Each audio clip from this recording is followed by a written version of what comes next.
Good afternoon, everyone. My name is Amy Smollers. I'm Director of Healthcare Education and Professional Development at the Massachusetts Health and Hospital Association.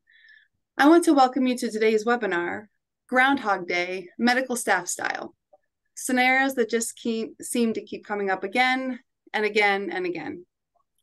A few logistics before we start.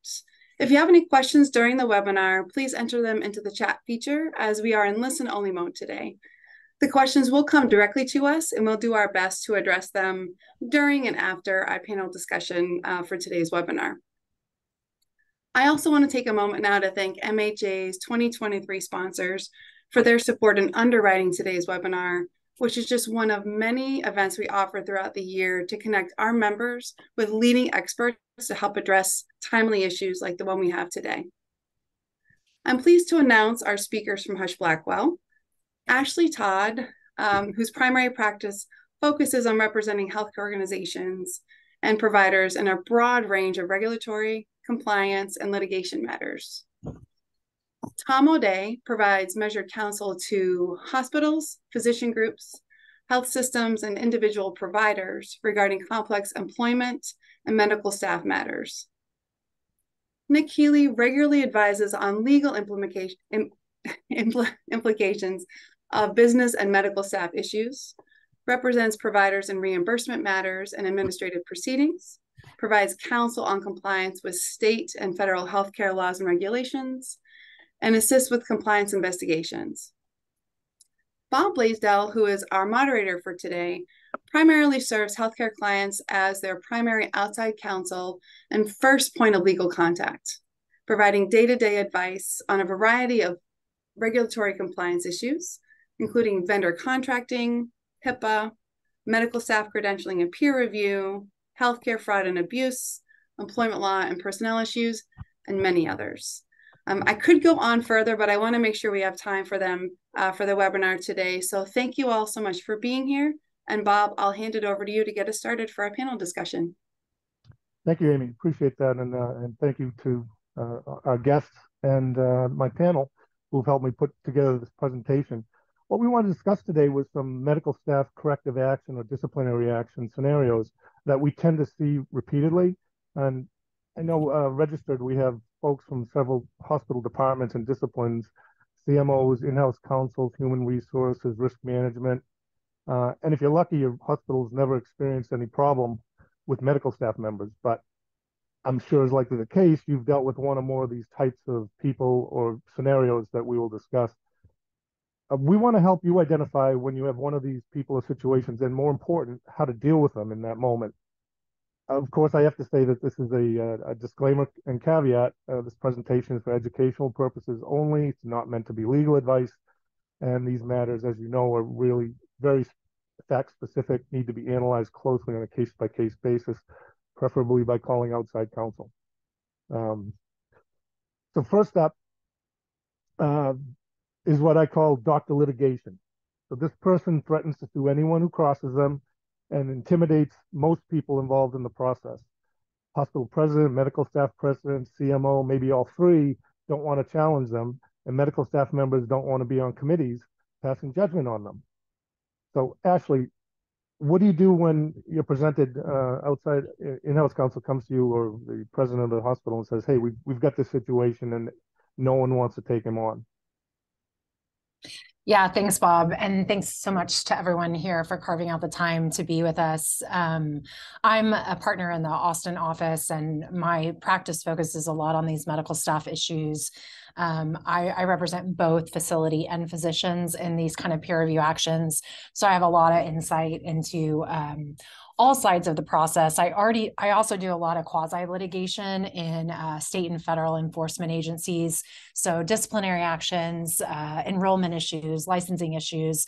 And so particularly in my work with the Texas medical boards, nursing boards, various state boards, I've gained a lot of visibility into how medical staff actions are reviewed and regarded on the backside by these regulatory agencies, which are typically looking at action taken retrospectively looking at action taken by a medical executive committee. My background in litigation is also appropriate for this first character. As Bob said, we're calling him Dr. Litigation. litigation. And if you've worked in hospital administration or leadership for any period of time, you know exactly who this person is, right? This is someone who's trying to thwart the process with intimidation. As a result, no one wants to be on the committee with them. No one wants to take votes on action against their privileges. Maybe they threaten to retaliate not only with litigation, but also with regulatory complaints to, let's say, the Joint Commission, for instance, generally in areas that have nothing to do with the care conduct at issue. In the medical staff proceeding. So the first thing we talk about with doctor litigation, of course, is immunity. What protections are available for medical staff and leadership participating in a peer review or medical committee proceeding? And the answer is you have really robust immunity from civil liability under federal and state laws when you're participating in one of these professional review actions. All 50 states and DC have peer review statutes granting some measure of immunity and privilege, and that's for good reason, right? I mean, lawmakers wanted to promote this active and routine review of standard of care and professional judgment issues. They wanted to create safe spaces for discipline or removal of providers who are dangerous to patients. And so in the 80s, they passed the Healthcare Quality Improvement Act. I'm going to be referring to that as HCQIA. And HCQIA was designed really to discourage litigation against professionals participating in this process when there are certain due process requirements in place. So again, the federal HCQIA statute provides immunity to persons participating in the peer review process from claims that arise out of professional review actions related to a provider's professional conduct or competency when 4 factors are present. The 4 factors are the reason for the review is patient care. It's in furtherance of patient care. The second factor is the review is based on a reasonable investigation. The committee made a reasonable effort to obtain the facts. Number 3, the provider was given fair process during the peer review. So that's due process, notice and hearing, essentially, an opportunity to rebut the allegations. And number 4, the investigation justifies the adverse action that was taken against the provider, right? So the committee members had a reasonable belief that the action was warranted by the investigation. And one thing that's really important to note with HCQIA is that it creates a presumption that all 4 of these factors are present in any professional review action. And so any provider challenging the action of a committee has the burden to prove in court that one or more of the prongs were not satisfied. And that's a really fact-intensive inquiry, right? What is reasonable in one situation may not be reasonable in another. So a court will always be reviewing or should be reviewing reasonableness based on the totality of the circumstances. And I think these four requirements are really important to get your arms around early in the process, because particularly in the case of a doctor litigation, you're ultimately creating a record for a third-party reviewer, whether that reviewer is a medical board or a court, a judge sitting in camera. The most important thing they need to come away with from that review is that the committee acted reasonably. And they're relying, in making that determination, they're relying on the documentation that was created during the process. They have very little capability to read between the lines. So it's really critical to document in a clear and transparent way that these factors are really a guiding light in the deliberative process. And so I really encourage my hospital clients to be actively considering them throughout. So let's take just a quick dip into each of the 4 categories. The first, furtherance of patient care. Patient care does not mean an individual patient. It does not mean a discrete subset of patients. Courts have found that much more broad issues such as general record keeping or professional conduct issues are in furtherance of patient care. So they're properly within the scope of a peer review committee. Courts have also found that conduct outside the hospital, a provider's conduct outside the hospital, can be properly before a peer review committee if there is a clear nexus between the conduct and the provider's ability to render patient care. So we see this come up most often in the context of intemperate use of drugs and alcohol, the activity occurs outside the hospital, but may affect patient care. There was a case that a Fifth Circuit Court looked at a few years back where the provider had been, now that I think about it, I don't know if he was convicted or just alleged, but he had been, well, it had been alleged that he was involved in some child abuse, and the facility where he maintained privileges decided to review it, and the court said, yes, this could potentially affect his ability to render care in the facility. So furtherance of patient care is a pretty broad prong. The second prong, the reasonable effort to obtain the facts, the statute is pretty light on this. There's not a lot of guidance. It really just requires a good faith effort to obtain the facts, but the committee is going to have very broad latitude to determine what's reasonable under the circumstances. And so here is where, again, we see documentation become a really critical point of review. What information did the committee have? What documents did it review? Who did they interview? What witnesses did they interview? What were the findings of fact from those interviews? And was the physician invited to respond? Also, really just as importantly, if not maybe more importantly, is what did the committee decline to review, right? What did it not consider before making a recommendation? I was in a fair hearing in Lubbock, Texas, a few years back, representing a physician in a peer review, and it involved, I think, something like 20 or 30 patients. And during the investigation, we had uploaded something like 9 or 10,000 pages of his clinic records. And just a little bit of context, the physician was a cardiologist. He had treated a lot of these patients in his clinic, worked them up in the clinic, had a pretty robust medical record for all of them in the clinic. But when he would schedule the procedures at the local hospital, his staff would only upload their most recent H&P. And so the EMR, the hospital's EMR, really did not have a complete patient record. And that was something that was identified really early in the process. We sent letters and letters and letters to the hospital, advising them of that, advising them of this electronic document room where they could review the clinic records. And we get to fair hearing, and one by one, the hospital's witnesses take the stand and testify that they did not review those 9,000 pages of records. And we had an electronic footprint that showed they actually didn't even open the files. No one had opened them.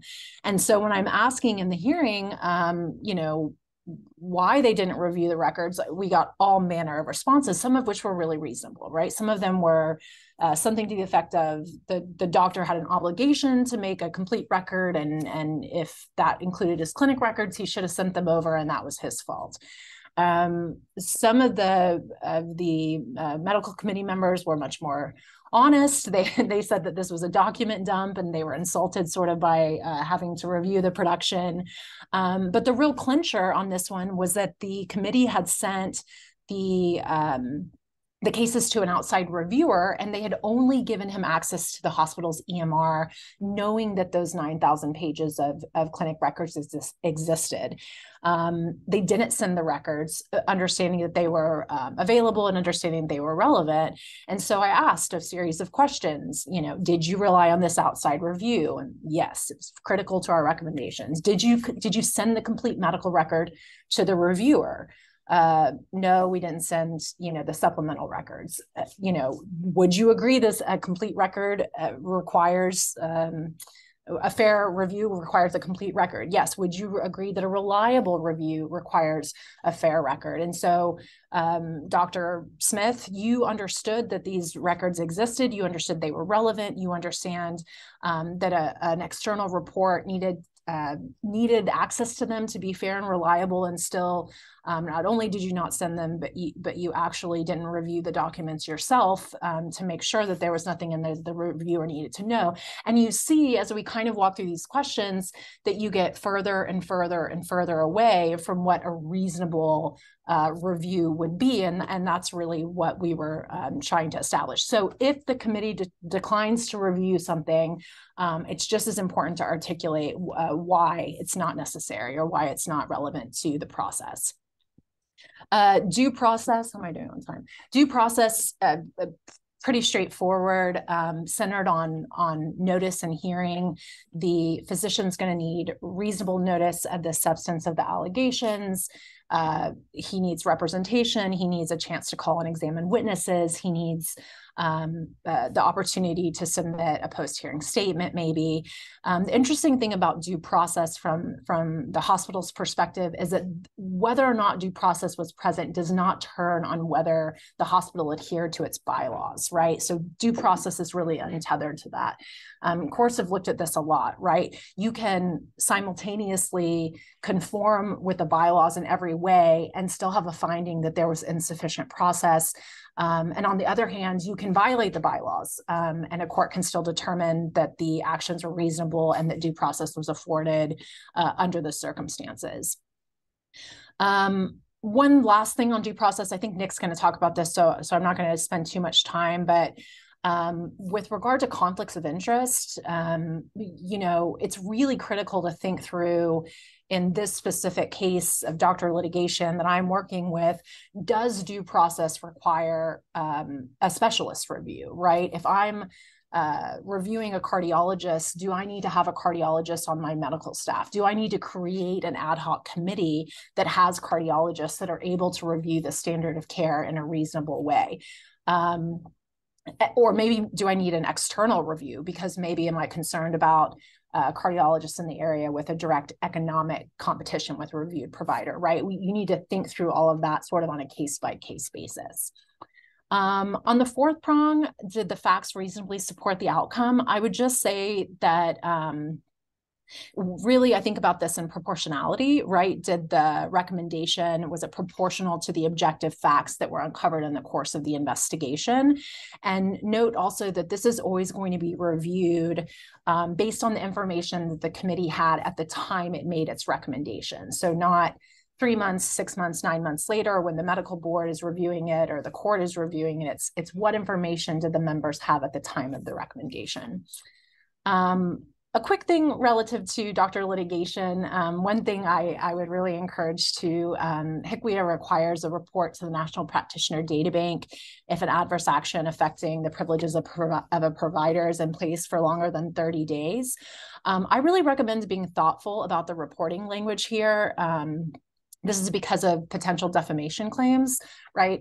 Truth is an absolute defense to defamation. And so the more objective you can be in the report, the more you can characterize allegations as simply allegations or concerns, and then create a really objective, truthful statement about the action taken by the committee, avoid editorializing. I think you're going to be in a safer space. Okay, Ashley, can I just ask one question? Yeah, go ahead. Thank you. We know when, especially committee members say, "Oh, can I get sued personally?" I think your answer is yes, but the caveat to that is under HCWA, you can have immunity if you follow the proper protocol. Exactly.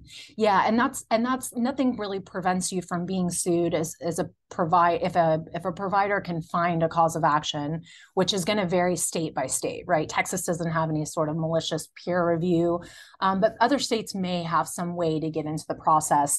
But assuming you've complied with these 4 prongs in a meaningful way, you're going to have complete immunity, and a good lawyer is going to get you dismissed in summary judgment, right? So you're not going to have to go through all the process and get to court and trial and all of that stuff. And most judges, the judges are really reluctant to wade into these waters. I mean, particularly if there's a way out, and immunity is an easy way out for them. They don't want to be deciding on issues what was reasonable to a medical staff committee, reviewing a standard of care issue that they know really very little about. I think Nick had a follow-up question on that too, somewhat connected. Yeah. So one of the big issues that comes up when doctor litigation starts throwing around claims of, a wide variety of claims is, okay, great, I've got immunity, but I've still got to go to court and prove that I'm immune. Is the hospital's insurance going to cover claims against me? And so could you speak real quick to your experience with hospital insurance coverage on those claims?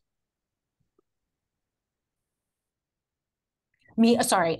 Yes. I mean, I think in general, The hospitals stand behind their committee members, leadership is involved, and we haven't seen too many issues where there's any adversity between a member of the committee and any, leadership or anything. Even in some of these really political type environments, everyone understands that this was taken, an action that was taken in furtherance of care. And so I've not had any issues personally with coverage or a robust joint defense type of arrangement. What about where Dr. Litigation claims he's been discriminated against on the basis of, it could be almost anything. Race comes up a lot, gender sometimes comes up. What's the limit of HICWA immunity with respect to claims of civil rights claims? Yeah, civil rights claims are not covered by HICWA, and I believe there's also a caveat for economic credentialing, essentially. And so those claims are outside of the immunity, as I understand it. Am I understanding your question correctly? Yeah. I think the easy way to look at that, from my perspective anyways, is in order to get the immunity under HICWA, you have to operate in good faith, and if you're discriminating, you're inherently not in good faith. Right. What if you're just treating Dr. Litigation? What if you're taking up issues that exist with Dr. Litigation and you haven't taken up issues with other people that are similar? Can Dr. Litigation, bring up evidence of you not taking action against other people to claim discrimination? Can we put a pin in that one, Nick? Because Tom is going to actually discuss some discrimination issues, so maybe we can roll it into that. Nice dovetail.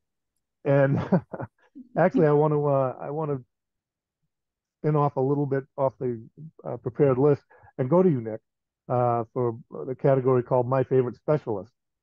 So this person is so good at making physicians' jobs easier that the physicians will overlook their bad behavior. And as an example, a CRNA is that every surgeon wants to have on their team, but who verbally abuses other staff in the OR. The surgeons will say, "We don't care how the CRNA does it. They are the best, and we don't want anything to happen to them." And even worse, the CRNA supporters start blaming the victims, saying the others in the OR are lazy or sloppy, and the CRNA just gives them what they deserve. So it's a huge challenge to kind of take on the supporters, who are the physicians, over someone who clearly deserves to at least have their behavior addressed. How do you deal with that, Nick? Thanks, Bob. And before I dive into that, I have a joke. Does an apple a day keep the doctor away? Bob? Oh, it sounded rhetorical. I'll say no. It does, but only if you aim it well enough. Oh, man. Okay. All right, Tom. Nick, I might have to cut you off there. No, go ahead. There you go. So yeah, this is a common one, to be honest. There's a lot of there is a lot of favoritism. There's a lot of politics in medical staffs, and so I'm sure all of us on the call, Tom in Wisconsin, Ashley in Texas, you in Massachusetts, me in the West, the Rocky Mountains, have seen this situation. And I want to make a couple of points with respect to this. One is that this kind of attitude, in my view, really stems from a very old school, narrow perception of what constitutes good patient care. People, you see this with things like medical records as well, that people take a narrow view of what it means to, what it means to be a good physician or a good professional, and they look only at what goes on, what the outcome is for the patient. And I want to say that the Joint Commission particularly has started to really expand the view of what good patient care actually is, and particularly the buzzword or the buzz phrase from a couple of years ago was a culture of patient safety. And the Joint Commission in their standards have really expanded on that, and talked a lot about how treating people well is an essential element of a safety culture in a hospital, and critical to ensure that patients are treated well and frankly, that patients have good outcomes. And there are two particular leadership standards that the Joint Commission bases this on. One is 030104 EP4, and then EP5. EP4 says that leaders develop a code of conduct that it defines acceptable behavior and behaviors that undermine a culture of safety. And EP5 says that leaders create and implement a process for managing behaviors that undermine a culture of safety. And so the code of conduct, which a lot of people probably have in their bylaws, should outline what is acceptable behavior from a patient safety perspective and what is unacceptable behavior. And what you've articulated in the my favorite specialist scenario really could lead to undermining a culture of safety, which can lead to bad patient outcomes. And so, you know, I saw an article the other day that said, you know, modern leaders should try to emulate Ted Lasso more than Bobby Knight. And this really does speak to the Lasso way, that treating people well really is part of fostering a good culture of patient safety and is going to lead to better patient outcomes. And if you fail to either have or enforce a code of conduct that would prevent this kind of behavior, the Joint Commission can find you to have violated those standards, and it can jeopardize your accreditation and potentially your Medicare participation status. So, you know, there really is a good reason for ensuring that you have a well-drafted code of conduct, which not only outlines what is bad behavior, but what is good behavior or patient or behavior that promotes a culture of safety. And, you know, things that violate a culture of patient safety, things that aren't permissible. So that's a huge component of this. There's also, you know, some other patient safety issues and potential litigation issues. You know, any physician or any other professional may have their people that they like to work with, but if they alienate others, then they're going to have a hard time staffing their surgeries, right? I mean, you may get your CRNA, but you may not get any scrub techs. And, you know, I have actually seen entire OR staffs en masse sign petitions refusing to work with particular surgeons. That can happen, and that will prevent you from you know, providing patient care at all, whether you think it's the best that, you know, the best patient care you can provide or not. So, you know, that could be a serious issue. And the other thing too is, you know, even just remaining silent could cause that physician to be tarred with the same brush, because people are going to associate that physician with the bad behavior by that favored specialist. And again, you could end up with having a hard time staffing your cases and not being able to provide the kind of patient care you want. Finally, and this is, you know, probably more in Ashley's realm, but I think there could be potential litigation concerns if somebody is if a physician is protecting a bad actor. I think, you know, especially today where people tend to see conspiracies in every corner, there's a potential that if the CRNA gets sued for, you know, sexual harassment, potential interference with contract by a staff member for behaving badly, that a physician that protected them could, you know, be subject to a conspiracy claim that they, you know, helped that CRNA carry out that tort or, you know, furthered the action that led to that claim. So I think there's a lot of different reasons why you should be not staying silent or protecting individuals. I would say that the biggest one is patient safety, and the Joint Commission really has recognized that patient safety is more broad than simply, you know, cutting people open and sewing them back up. It goes to how you treat people in the OR, and it really does make a big difference. Well, that's good. Tom or Ashley, you want to add anything to that? Or I turn to Tom for view on discrimination? There's I would no just greater path toward a labor union than a disruptive individual, regardless of what category that individual is, and petitions against that individual. So it's something to nip in the bud on the front end, lest the labor union come knocking. Very good advice. So, Tom, I will turn to you because you are a labor and employment attorney, but you also have a deep specialty within medical staff and hospitals and healthcare. It really helps to have your perspective, as it does Ashley's from a litigation perspective. So, a lot of times the physician's being called to the carpet for one reason or another. Maybe it's clinical, maybe it's behavior, and they say, "Hey, I'm being discriminated against for whatever protected category." And it's very easy to say, it might be right, but how do you address that in the middle of another investigation, which is about either their behavior or their competency? Right. And almost certainly in all these HCQA type claims, when you're, as a health system or hospital, going after immunity, you're providing due process under your medical staff bylaws, the practitioner or provider is going to claim discrimination. And a large part of that is because HCQA in the statute itself expressly carves out civil rights claims from immunity. You can't get immunity if you provide all that medical staff due process. The individual practitioners, providers, and their attorneys know that they have leverage when they do allege these discrimination or acts of discrimination, and that leads to potentially going straight into the court system. And the goal of hospitals and health systems and other healthcare entities is to avoid court.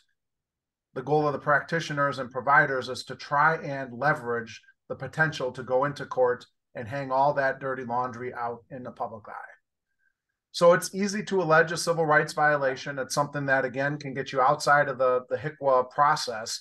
And lately, there's been a lot of attention toward what some individuals call the institutional racism of peer review and the institutional racism of these due process hearings. We're all part of the American Health Law Association.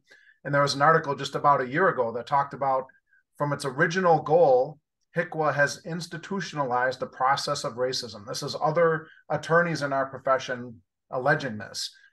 With the increased role of employed providers in hospitals and healthcare entities, the claims of civil rights discrimination are happening more frequently. And it can be based on any one of many protected characteristics: sex, gender, age, race, color, religion. I just was dealing with something where an individual was claiming that he was being discriminated against because of his regular prayer activities in the workplace. So it's potentially easy to allege. And then, of course, it adds leverage to the requests in the discovery process, not a formal process, but part of your due process in HCQA fair hearings, the requests for information about other similarly situated providers. If you're treating me this way because of this act I've engaged in, I want the medical staff file as well as the personnel file of my peer. And I want to get a sense of how you've treated them in the past. And discrimination cases often involve evidence surrounding these comparators, which you as a medical staff never want to provide. You don't want to provide any records for any another individual because you're focused on the clinical care of this individual, the professional competence and medical care of that individual that you're having go through the due process. So again, the goal of the hospital, the goal of the health system, the goal of the healthcare entity is to stay out of court. The goal of these individuals is to potentially have some way to get into court and make that claim. So how do you handle the claim of discrimination that's almost certainly coming? The best thing to do is just investigate it. Treat it like any other discrimination claim and allegation. Ask the hard questions of the provider themselves. Ask the hard questions of your other staff. Look to the data to indicate whether or not there really might be a disparate impact. These are all good practices anyway that you have in place in order to avoid discrimination. And then ultimately reach the conclusion. And you can do this investigation in parallel with the fair hearing, with the due process, or do it in addition to, but it's something that you at least need to kick off. And then secondly, anticipate this issue coming up. Don't let your leaders be surprised when a discrimination claim comes. And if it comes, it's something that you can manage and work through. And finally, best preparation ahead of any argument like this. Prepare the peer review process, audit the peer review process, and get a sense of whether or not there has been any disparate impact and how your peer review process or fair hearing process has worked under the medical staff bylaws. If you've got that objective third-party audit that says it's not discriminatory, it's not in any way disparately impacting individuals of color or of a certain gender, that's helpful for you in the future. Put policies in place in order to protect against discrimination in the peer review process. Add some training for individuals in the medical staff office around unconscious bias, anti-discrimination, and other things that might be soft spots in the future. Because again, having all those proactive reports or studies or activities that you've engaged in to avoid these issues will be helpful in the long run. Thanks, Tom. One question that always comes up in these discrimination cases is who should be doing the investigation, HR or the medical staff? And are there good reasons? In Massachusetts, the peer review protection is pretty strong, so there's a good reason to try to keep it under that. Although you might be able to put under attorney-client privilege depending upon who's doing the investigation on behalf of HR. Right. And of course, there's turf wars go both ways. Either HR wants to do it, or medical staff, or they want to hand it to the other. So what's your recommendation? Yep. I think it is worth a strategic conversation with your attorney under the attorney-client privilege of what steps do you take? What path do you follow? You want that peer review protection. The individuals, and you owe it as an entity, healthcare entity, to those individuals to make sure that they are best protected. So you want to take advantage of whatever the peer review protection is. You may want to, like you suggested, Bob, take advantage of the attorney-client privilege, because you should anticipate that all the parts of the investigation, the interview questions, the preparation of it, the final report that's put together, are going to be something that the attorney for the provider or practitioner asks for. So you might as well prepare for that. You could do the investigation under an attorney-client privilege and throw up that defense with respect to any request for the information. So I don't think there's any kind of buttoned up answer. It's really part of a strategic decision and strategic discussion based on what you have in front of you. Nick had a follow-up on the discrimination issue. Nick, if you want to go ahead. Yeah, well, actually, this is such a fruitful area for conversation. But so I was just, it popped into my head, I recently saw a follow-up on the case of the football coach in Washington who was, the Supreme Court said had a right to pray before football games. I'm curious if you, I haven't seen this, but I'm curious if you have an opinion on whether a surgeon should be permitted to pray in the OR before surgery. Yeah, so we've had, with all of the COVID vaccines and all of the religious objections that we saw with respect to the mandatory vaccinations over the last couple of years in healthcare, the standard for what is a burden for purposes of religion is supposed to be, and has been in the past, very minimal.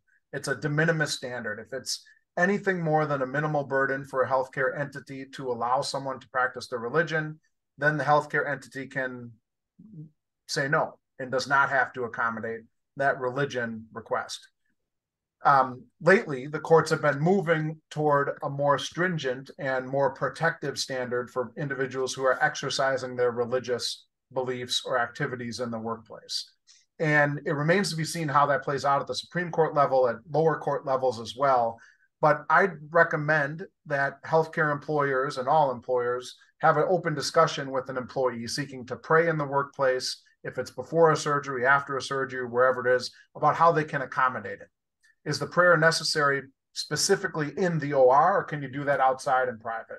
Is the prayer required at that individual time, or could you do it at a different time that won't impact patient care as much? Ultimately, though, the thing you hang your hat on is that patient safety, is that patient care. You don't and should not have to accommodate or otherwise potentially diminish patient care or patient safety for any kind of accommodation, if it's disability, religion, or anything else. Thanks, Tom. Ashley, I kind of wanted to tag on to something we just sort of discussed, distinctions between employees and medical staff members. And, basically, you have to pick a lane at some point, and what are the advantages, disadvantages of trying to treat someone either with it from the human resources side or from the medical staff side? Yeah, I get this question a lot from the facility clients, right? We have this employed physician and he's causing all sorts of chaos and we want to get rid of him. And we don't care if it needs to be an employment action or a medical staff action. He's got to go. And so, where I always start, and I am not an employment lawyer, I want to be clear, but where I always start are the contractual considerations, right? What do the bylaws of the facility require? What do they require of the medical staff? Like, what action do they require? And then, what does the professional services agreement with the provider say? What are the terms of termination with or without cause? And then I move really pretty quickly and simultaneously into what the practical considerations are, right? A lot of PSAs say something to the effect of, if you lose clinical privileges at the facility, or sorry, if you're terminated, you lose clinical privileges at the facility, where that, there's a strong case to be made that you can two birds, one stone that. But there are a lot of concerns from, again, looking through the lens of litigation. I'm always thinking through what available causes of action are going to be possible for the provider to pursue on the employment side versus the medical staff side. Typically, employment is going to be a little bit more fruitful in terms of actionable litigation, discrimination, retaliation, you name it. But then there are also other issues to think through that are sort of tangential to litigation in terms of what can be disclosed, what can be exchanged in discovery, right? The civil standard for relevance and discovery is pretty broad, but you have this privilege that attaches, confidentiality that attaches to peer review proceedings that has to be observed and appreciated within the context of litigation. And so a lot of things that are discoverable might not be. Some certain claims might open the discovery into certain areas that you want to be conscious about before making a decision.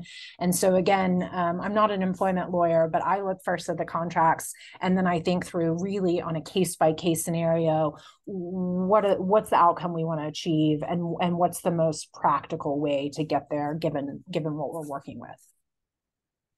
Let's take a small chunk of what you just said, and Tom, I'll ask you. A lot of times, if a hospital or a hospital system has an affiliated medical practice, they will have employment contracts that say if they lose their employment with the affiliated practice, they automatically lose their medical staff membership.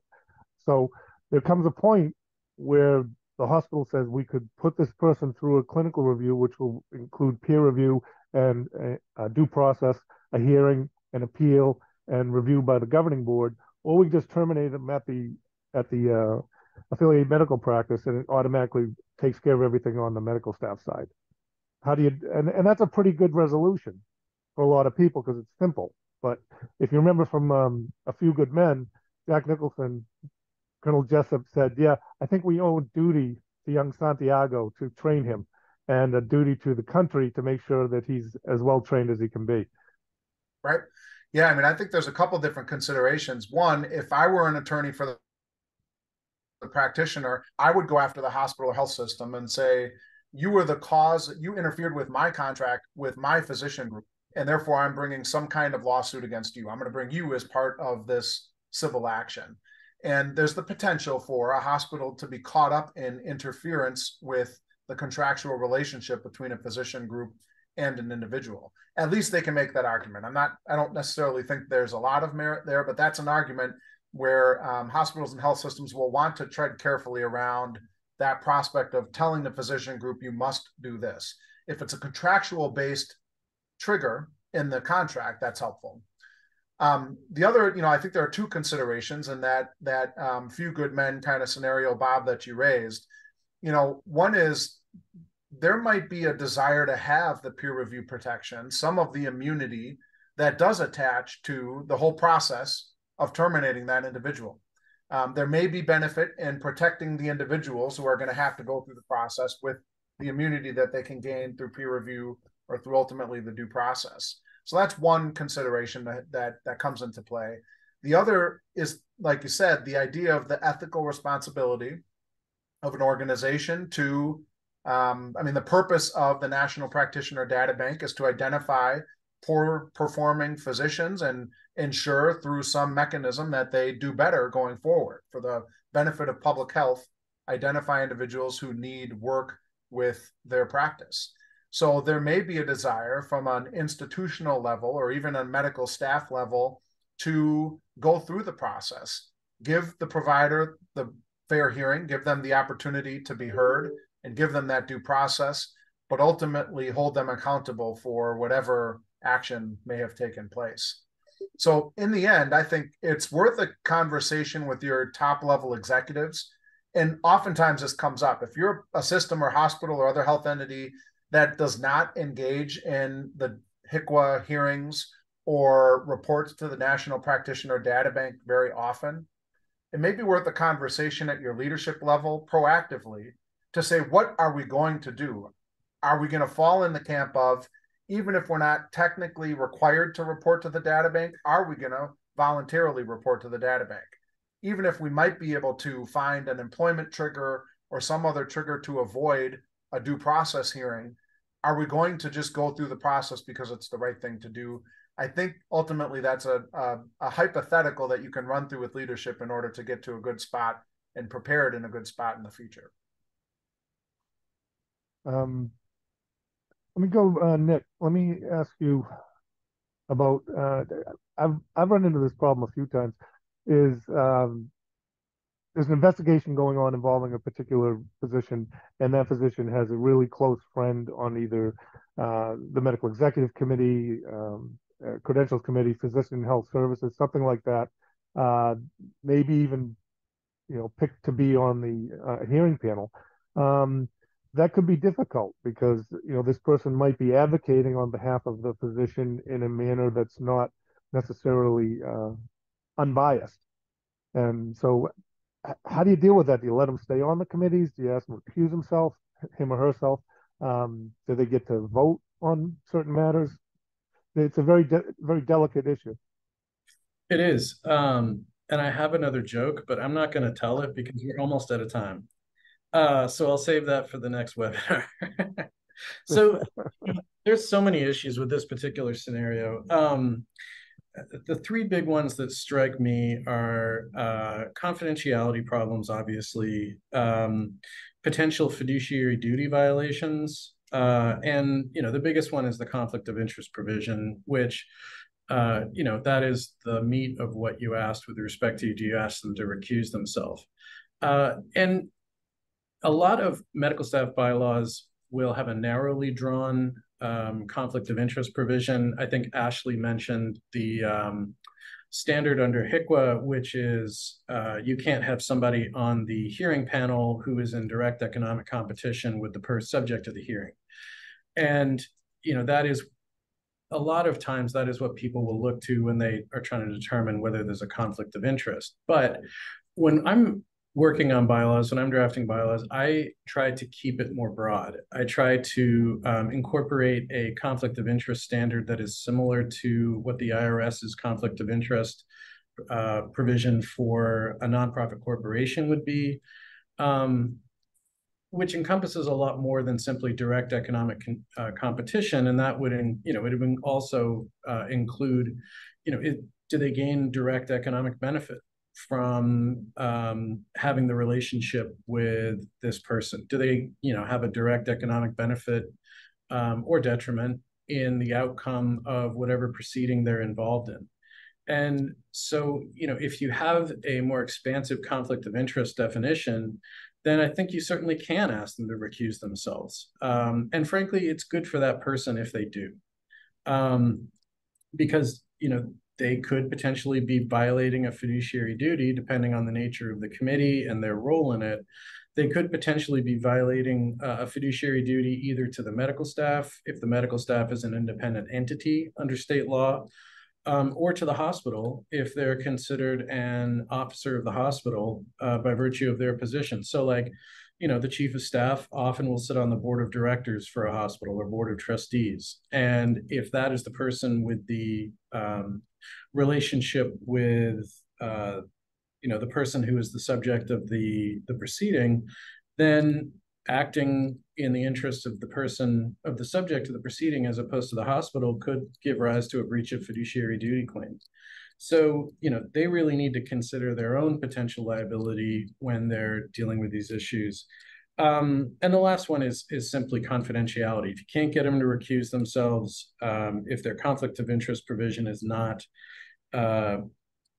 sufficiently broad, you really do need to emphasize to that person that the information that they receive as in their role as a member of the committee is confidential. And you mentioned that Massachusetts peer review statute provides broad protection, and Wyoming's, Colorado, Idaho, Montana do as well. But some states do provide that protection can be waived if information is disclosed outside the proceeding. And so, there's a possibility that the information, if it's provided to the subject of the proceeding outside the context of a committee meeting, could be used against the hospital and or the committee or individual medical staff members who are serving on the committee if things don't go their way. So, there is a host of issues with this. I would come back to the conflict of interest provision, look at your bylaws, make sure it's broad enough, and ensure that it includes not just whether someone's in direct economic competition, but whether they stand to benefit economically from the outcome of the proceeding, and draft accordingly. Very helpful. I'm going to remind the audience that if you have any questions, feel free to include it in the chat. I'm going to wind up with this an old favorite scenario, which is the good old boy.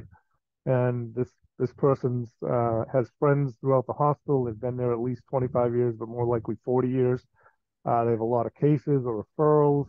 When people hear about allegations against them, the most common response is, "Oh, that's Jim being Jim." And he's been able to he's been unchecked for years.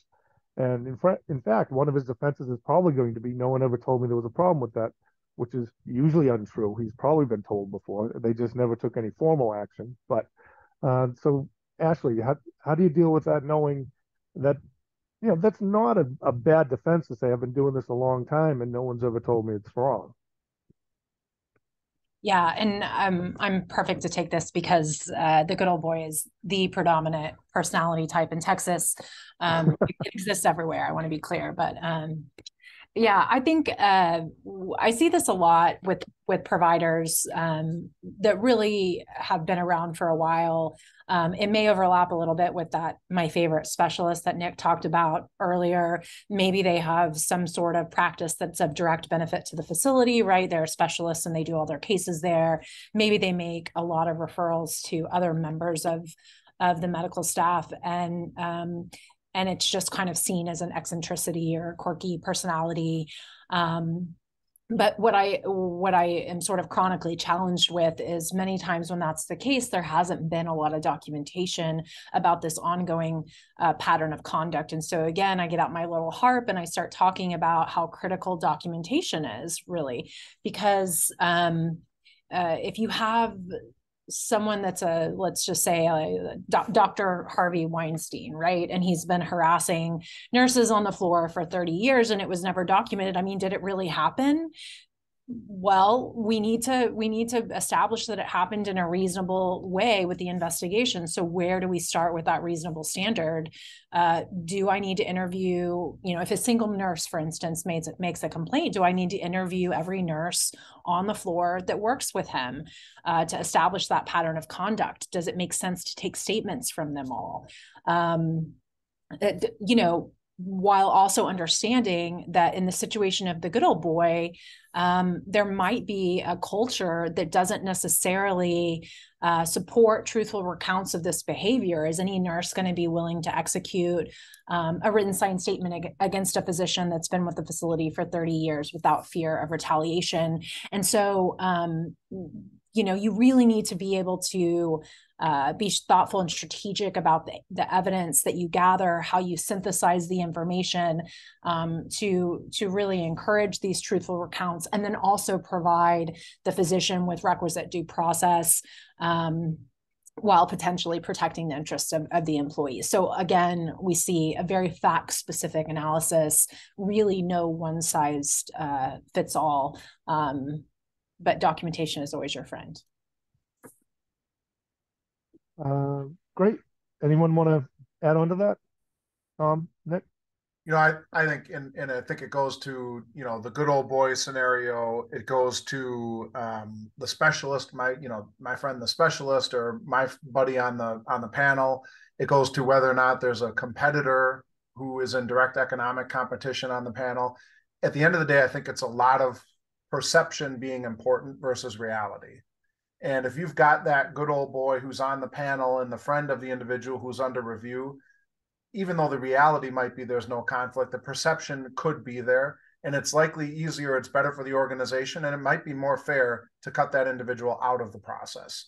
If there's an individual who's on the panel that might potentially be a direct competitor, or arguably could be a direct competitor, it's probably the perception that should control, move that individual out of the process, bring someone else in who can be objective, the same reality, the same level of objectivity, but won't have that perception of a potential conflict. I think that is most important in these proceedings. Nick, closing thoughts. The good old boy may be predominantly in Texas, but he certainly vacations from time to time out west. He gets around. No question. No question. Well, thank you to my colleagues, Tom, Nick, Ashley. I appreciate the time that you put into preparing for this and actually coming out to Boston. Amy, I think you're going to take us out. Yes, I just, on behalf of MHA and all the folks attending, just to thank you all, Ashley, Todd, Nick, and Bob, for this informative, with some jokes thrown in there this afternoon of this discussion, which is really important. We really appreciate this as well. And for folks who are watching this, whether live or recording, you'll be receiving the slides and information after, but please feel free to contact our experts today regarding your issues and challenges that you may have. And also for other upcoming events, we have many other events and webinars like this throughout the rest of 2023 and coming up for 24. So take a look at those. And again, we thank you panelists and thank you folks for being with us this afternoon, and look forward to seeing you again soon. Thank you, Amy. Thank you.